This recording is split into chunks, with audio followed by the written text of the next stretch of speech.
Oh, hi. Good to see you there. I was just thinking about my investments. So today is World Gin Day. And of course, on Gin Day, what would you drink other than a martini, which is the ultimate gin drink?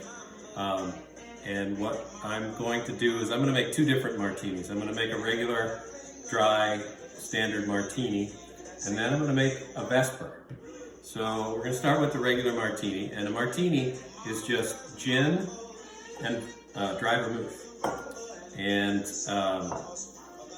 the dry martini that you want to make, you want a dry gin. So this is a London dry gin. This is Oxley.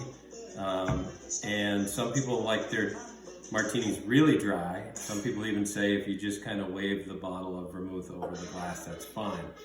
I like to do it with a little bit of vermouth. So I'm going to do 3 ounces of gin and a ½ ounce of vermouth. So I'm going to go with 2 and 3 ounces of the gin and a ½ ounce of vermouth. This is Dolan dry vermouth. Dolan makes a sweet vermouth, a dry vermouth, and then a blanc vermouth, which is really extra dry. So there is our ½ ounce of dry vermouth, not sweet vermouth.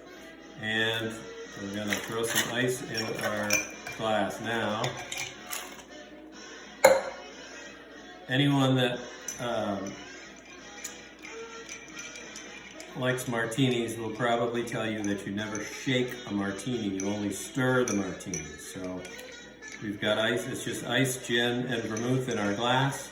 We're gonna stir it. You wanna stir it for a good 20 or 30 seconds because you do wanna, it's all alcohol, so you wanna dilute it a little bit and you wanna get it chilled.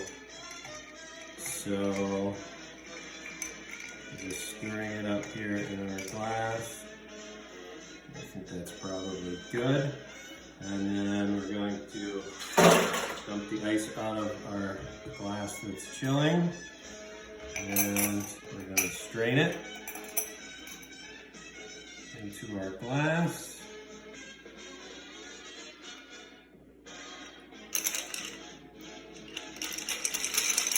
And then the traditional garnish for a dry martini is an olive or 3. So there is our standard dry martini. Now, variation on the martini known as the Vesper is the James Bond martini. So it was actually invented by Ian Fleming in the novel Casino Royale in 1953. And in the book, he gives very specific instructions on how to make it. And what he says is 3 parts Gordon's, which is gin. I don't have Gordon's. I'm going to use Hendrick's. 1 part vodka. And ½ a part of Quina Lillet, which is something they don't make anymore. I'm going to go with Lillet Blanc, which is probably not quite the same. Some people say if you have Cochi Americano, you can use that. But I don't have Cochi Americano. So, I'm going to make this one just the way that James Bond asked for it in the book.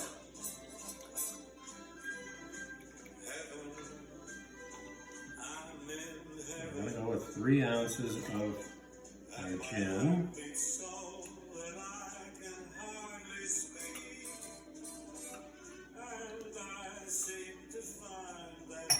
There's 3 ounces of gin. Need 1 ounce of vodka. I'm using Corgi vodka. Corgi Saddle Coat vodka. And I'm using that partly because our friend Finnegan, his mother's name is actually Bond Girl. So this would be a drink for him. And then the Lillet, we want ½ an ounce of that.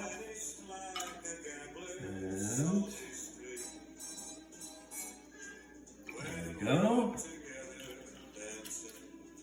Now we're going to shake this up. I know that's unheard of among people who know about cocktails, but it's what James Bond said, and what James Bond said, I'm going to follow that. He seemed to do pretty well with other things. So, I'm going to shake it up. Sorry. And in the book, he's instructed to shake it vigorously until it was ice cold. So, that's what we're going to do. And then you'll see, when we put them side by side, why people say not to shake a martini.